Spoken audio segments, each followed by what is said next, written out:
O anime começa com o nosso prota Kira, que tá chorando ao lembrar da morte da sua mãe e do seu pai. A sua amiga, para confortá-lo, lhe dá um abraço. Ela sabe que é difícil estar sozinho, mas quer que ele fique mais calmo. Ele, porém, gostaria que ela não se preocupasse. Nisso, a guria promete que não vai a lugar nenhum, até que tudo esteja bem, garantindo que todos cuidarão dele e que nunca ele ficará sozinho. Logo então, somos levados a 9 anos do futuro, onde a IA está muito avançada. Uma organização sem fins lucrativos, conhecida como Associação das Vítimas da IA, coletou assinaturas em uma petição e vai enviar para o governo a chamada de limitação da aplicação da tecnologia de IA. Além disso, mais de 50 mil pessoas participaram de protestos em Chiyoda, o que justificou a presença da polícia na cidade. A cena então muda para as pessoas que foram demitidas de seus empregos por não saberem usar IA. Muitas estão estressadas pelo fato de criminosos que a utilizam não serem pegos de forma alguma. Em seguida, a cena foca para a Toa, que pergunta sobre o que pensam da IA. A própria IA então responde que é capaz de localizar, analisar e organizar dados autonomamente, de acordo com a sua configuração. No entanto, as pessoas dizem que ela não possui o conceito de alma ou espírito, mas no fim das contas, as almas humanas não passam de sinais elétricos produzidos pelos órgãos. Enquanto isso, o nosso prota Kira tá no seu quarto sonhando com a sua melhor amiga, agarrado a um travesseiro. De repente, o despertador toca e ele se levanta, e ao olhar para o celular, ele vê a foto de Toa e continua fantasiando com ela o tempo todo. Depois de acordar então, estranha o sonho que teve, mas logo começa a se vestir para ir ao colégio. O Akira então pergunta a Suya se há alguma notícia interessante, e ela mostra uma reportagem sobre Toa, destacando que aos 19 anos ela já se tornou um prodígio, assunto em todos os fóruns. Nisso, ao sair do quarto, o Akira toma um café com o seu pai adotivo, quando de repente a Toa aparece visivelmente cansada. Ela acha legal o fato do garoto ir à escola,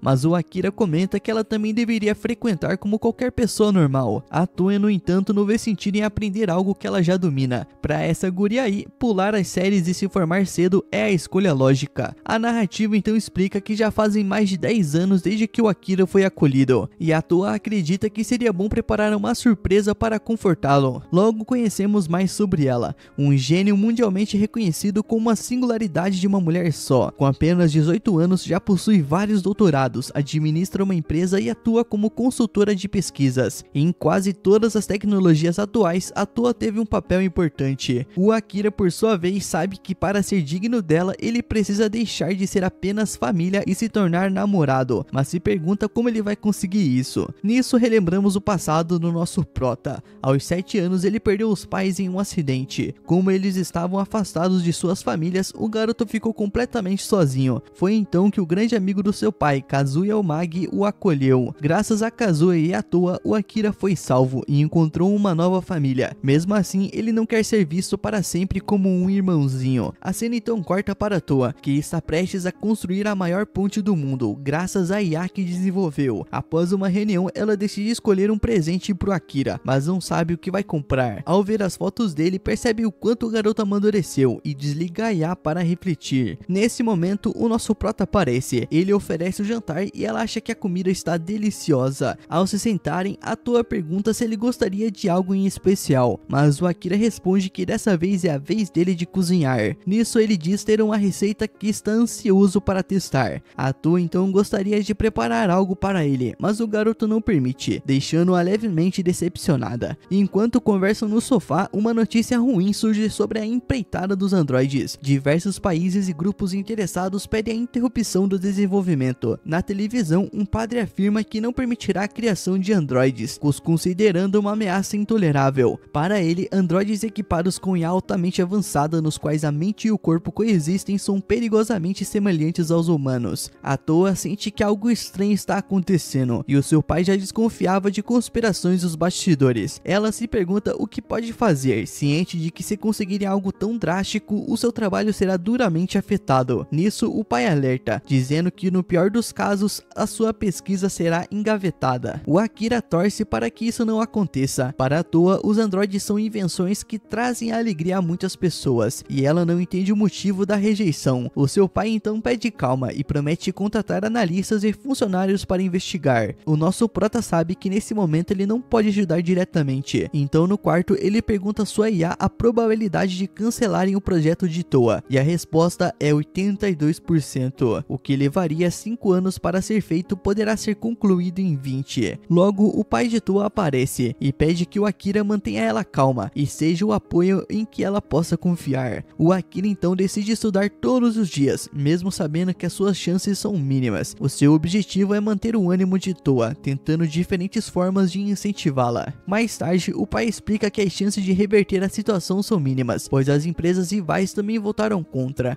alegando que o projeto ia contra os princípios da igreja, e isso enfraqueceu ainda mais a posição da garota. Algum tempo depois, o Akira a convida para ir ao zoológico. A Toa, que está deitada na cama, questiona sua IA se o que está acontecendo é realmente justo, e a IA aconselha a manter a calma e sugere que esse é o momento certo para falar de seus sentimentos. Nisso, a garota sai correndo para escolher uma roupa, e no dia seguinte eles se divertem bastante no zoológico, assistem um filme e no final o Akira leva até uma casa de massagem, onde ela se sente muito bem. Mais tarde eles se encontram para conversar, e o nosso prota envergonhado entrega um presente que ele mesmo fez usando tecnologias de androides, e a Toa fica muito feliz. Nisso ele confessa que estuda sua IA o tempo todo para poder ajudá-la, e isso a emociona. O Akira não quer ser para sempre visto como o irmãozinho dela. A Toa fica corada, mas muda de assunto, elogiando o cachorrinho que ele fez. O Akira percebe a mudança, mas decide não insistir. Na volta para casa, a Toa pergunta se ele gostaria de caminhar um pouco, e durante o passeio ela lembra que no dia seguinte eles completam 10 anos desde que passaram a morar juntos. O assunto, porém, não se estende, e mais tarde a Toa entrega ao Akira um presente, um álbum 3D. Ao ver as fotos, ele fica muito feliz, mas ela acaba ficando preocupada com o assunto anterior e decide retomá-lo. Sempre quis que eles não fossem apenas irmãos, mas algo a mais do que isso. Durante esses 10 anos, Akira foi a pessoa que a fez seguir em frente. Todo esse tempo tentou se convencer de que ele era apenas o seu irmãozinho, mas cada vez que o observa, percebe o quanto ele se torna mais alto e másculo, e já não consegue vê-lo somente como irmão. Logo depois, o nosso prota se declara, dizendo que a ama e quer se casar com ela. A Toa, porém, pede calma, já que eles são muito jovens, e diz que o melhor é começarem como namorados. No dia seguinte, o Akira chega em casa sendo a pessoa mais feliz do mundo. O seu pai lhe dá os parabéns, mas ele sabe que agora o maior desafio começa. Nisso, anos se passam, até que Toa decide esclarecer tudo sobre os androides. Do lado de fora, diversas pessoas protestam contra eles, mas ela resolve realizar uma coletiva para responder às perguntas e preocupações de todos. O projeto LC é um plano para atualizar a humanidade, ao incorporar um dispositivo de IA dentro do corpo. Utilizando a tecnologia cibernética, cada pessoa poderia acessar a IA em tempo real, 24 horas por dia. Uma rede conectada estaria sempre disponível para oferecer apoio, mas tornar isso possível contam com a colaboração das maiores mentes de cada área. Ela admite que alguns ainda podem ter receio em relação aos procedimentos cibernéticos, mas garante que não há motivo para preocupação, prometendo dar mais detalhes sobre a segurança em instantes. De repente, um garoto surge no palco, apontando uma arma para Toa e acusando-a de ser uma traidora da humanidade, alguém que desafia a vontade de Deus repetidamente. Ele exige que ela peça perdão e morra. Nesse momento, o nosso prota se coloca à frente e consegue impedir que ela seja baleada. Mesmo caído, o agressor atira 2 vezes contra Toa, mas os disparos acabam atingindo o Akira no chão. Ele pede desculpas por tudo o que aconteceu. Ao desmaiar, ele desperta como veio ao mundo, e ao olhar ao redor, percebe que o mundo está em ruínas.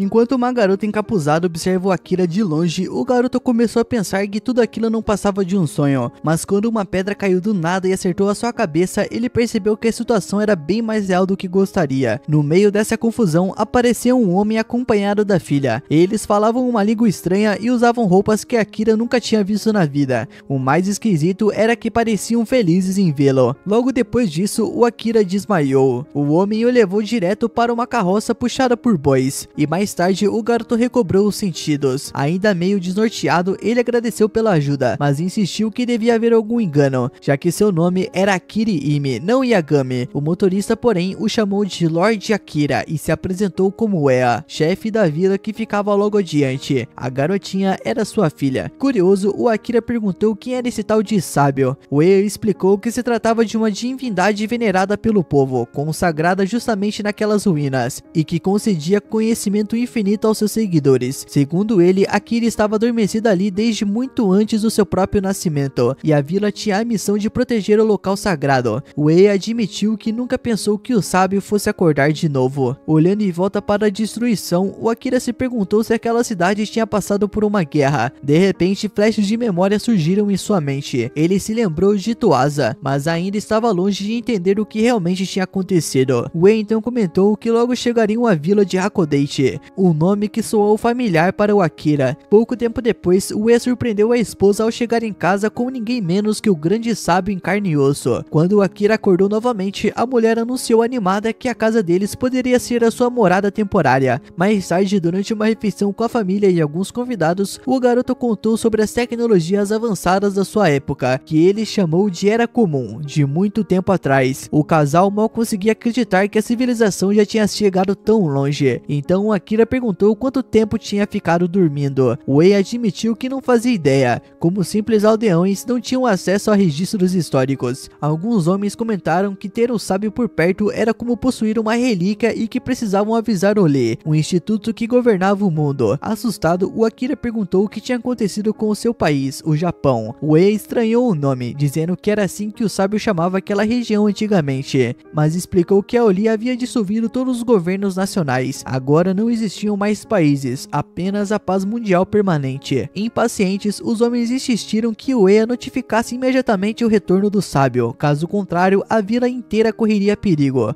Se falhassem, a Oli faria deles um exemplo. Irritada, a esposa de Wei interveio, dizendo que Akira tinha acabado de despertar e ainda nem entendia a situação. Eles podiam pelo menos dar um tempo para o garoto se situar antes de avisar a Oli. Naquela noite, Akira ficou com a cama de Idai, que foi dormir no chão. Mesmo cansado, ele não conseguia fechar os olhos. A lembrança da refeição deliciosa ainda lhe vinha à mente, mas o sono não chegava. Inquieto, ele saiu para a varanda do segundo andar e ficou encarando o céu estrelado, supondo que fosse o verão. Ele observou as pequenas vilas espalhadas pelos horizontes, mas mesmo com a vista ampla, ainda sentia que tudo era um sonho prestes a acabar. Enquanto isso, a garota encapuzada continuava vigiando de longe. Ela viu um homem sair à noite e partir a cavalo. Ao amanhecer, o Akira lavou o rosto na água do poço, decidido a encarar a realidade. Resolveu então pedir ajuda a Idai quando a viu se aproximando. Na cena seguinte, os dois aparecem no mercado da vila, onde a família da garota costuma fazer compras. Observando os costumes locais, o Akira pensou que aquela sociedade lembrava algo como o século XVIII do seu mundo, já que até usavam uma moeda com o valor garantido por uma autoridade. Perguntou então à baixinha se havia alguma biblioteca por perto, porque precisava aprender mais sobre aquela civilização. Quando seguiam para lá, a misteriosa garota encapuzada comprava acessórios em uma barraca, sempre mantendo o rosto oculto. Ao chegar, o Akira percebeu que nenhum dos livros continha informações relevantes, principalmente sobre a Oli, o que fez ele pensar que certos conteúdos eram censurados. Então perguntou se havia alguma forma de encontrar os líderes da instituição. Ao ouvir isso, Idai explodiu de raiva, saiu correndo da escola e começou a xingar aqueles que odiava tanto, dizendo que eram arrogantes e só resolviam as coisas na base da violência. Mesmo assim, explicou que eles não estavam na vila. Mais adiante, o Akira se deparou com uma celebração que parecia um casamento, mas só tinha mulheres presentes. Idai não sabia o que era um casamento, então explicou que aquilo era um ALC, quando as pessoas que se amam fazem um voto e viram seladores. Confuso, o Akira perguntou se aquilo era casamento entre mulheres, mas a garota não fazia ideia do que ele queria dizer. Para ela, a ALC não tinha nada a ver com ser homem ou mulher, podia ser qualquer combinação, homem e mulher, duas mulheres, dois homens, quatro pessoas e por aí vai. Akira comentou que lembrava bastante o casamento do seu mundo, onde duas pessoas fazem um voto e passam a vida juntas. Idai achou engraçado que ele falasse apenas de duas pessoas, já que na ELC podiam ser várias, mas também explicou que não podia ser gente demais, senão a Oli aparecia para acabar com a festa. Cansado da intromissão da Oli em tudo, o Akira concluiu que o ALC era basicamente uma promessa de convivência em grupo. A garotinha confirmou, explicando que em sua casa o ALC tinha sido feito por seu pai, Papa Vashi, e a sua mãe, um grupo de 3. Logo depois puxou o amigo para outro lugar. Na cena seguinte, flashbacks. Ano de 2038. Akira conversava com a Tuasa sobre o projeto ALC, que prometia dar um upgrade nos humanos, mas Tuasa ainda não tinha conseguido investidores para o plano, e foi nesse dia que Akira deu um passo importante em sua relação com Tuasa. Apresentou a ela um anel de aniversário. Ela pediu apenas que ele parasse de chamá-la de irmã irmã mais velha. De volta ao presente e sentada com o Idai no mercado, o Akira não conseguia parar de pensar no choque cultural do ALC e em como era diferente do casamento que conhecia. Só parou de viajar quando cumprimentou Taberna, que chegou carregando o bebê. Ela pediu ajuda, levando-o até um veículo que tinha quebrado no terremoto. Akira percebeu que a válvula de admissão estava torta, e para surpresa de geral, ele conseguiu consertar o carro e fazê-lo funcionar de novo. Mas a alegria do povo, no entanto, acabou rapidamente com a chegada dos emissários Kanéis. Envergonhado, o parceiro de Uea delatou que o sábio estava ali, apontando direto para o Akira. Um dos brutamontes de mais de 2 metros se aproximou, avaliando o garoto de cima a baixo. Quando perguntou quem era, ele se apresentou como Percursos Kanéis, emissário geral do Distrito Norte H427, mas que podiam chamá-lo de todo-poderoso comissário Canis. Agarrando o Akira, disse que ele não passava de uma relíquia arqueológica desenterrada de forma imprópria. Então apertou a cabeça do moleque com a mão. Uea tentou interceder, mas Canis não quis saber e, usando uma arma presa ao punho, atirou na perna de Uea e ordenou que seus guardas prendessem o pai e a filha para testemunhar. Mesmo explicando que pretendia relatar tudo quando as coisas se acalmassem, Uea não o convenceu. O comissário sacou a sua lâmina elétrica e aplicou um choque brutal no ferimento aberto, fazendo o Akira estremecer com a dor alheia. A risada demoníaca do homem ecoou como um presságio sombrio. Depois de dominar a situação, Kani jogou Akira, Uea e Idai numa cela acoplada a um trem, como se fosse um vagão. O garoto se sentia culpado por tudo, enquanto Uea, mesmo ferido, tentou tranquilizá-lo. Ao chegar ao destino, o comissário ordenou que levassem os 2 aldeões e deixassem apenas a relíquia, já que logo daria fim a eles. Para completar, mandou os soldados de volta à Vila Hakodate, para eliminar todos os camponeses que soubessem da existência do sábio. Quando apontou a arma para a cabeça de Idai, a garota encapuzada surgiu, destruindo a cela de Akira com uma espada feita de pura matéria luminosa, parecendo um sabre de luz. Com velocidade impressionante, derrubou Canis e o chutou para longe como se fosse uma bola. Furioso, o homem mandou seus soldados atirarem, mas a guerreira ativou um escudo que rebateu as balas de volta, matando todos. Em seguida, eliminou cada inimigo ao redor com cortes letais. Tentando fugir, Canis se perguntou quem diabos era aquela mulher. Ela desprezou a covardia do oficial, que jogava seus homens para morrerem em seu lugar. Nesse instante, um soldado tentou atingi-la, mas Akira arremessou um pedaço de ferro e o impediu. O comissário então agarrou uma metralhadora pesada do trem e abriu fogo contra ela, certo de que ninguém poderia escapar de um calibre daqueles. Mas a misteriosa figura mostrou estar em outro nível. Revelou uma arma escondida em seu corpo e disparou contra ele, desintegrando Canis de forma brutal. O tiro foi tão poderoso que atingiu uma montanha ao fundo que explodiu com tudo. Com a ameaça eliminada, a heroína revelou ser uma androide chamada Yugir, mas ao ver o seu rosto, o Akira jurou que estava diante de Toasa. Para deixar tudo ainda mais estranho, Yugir declarou que os dois deveriam se casar. E esse, meu mano, foi o resumo do episódio 1 e 2 desse anime aí, cara. Que anime foda, mano. O mais foda que eu vi até agora, me desculpa, tá? Eu vou trazer o resumo desse anime aí, eu espero que você tenha gostado. Se você gostou, já comenta a palavra aí futuro pra saber que você é brabo e chegou até o final do vídeo. Tamo junto e se puder, hype o vídeo aí, mano. Valeu e lembre-se, o Dress Animes ama você.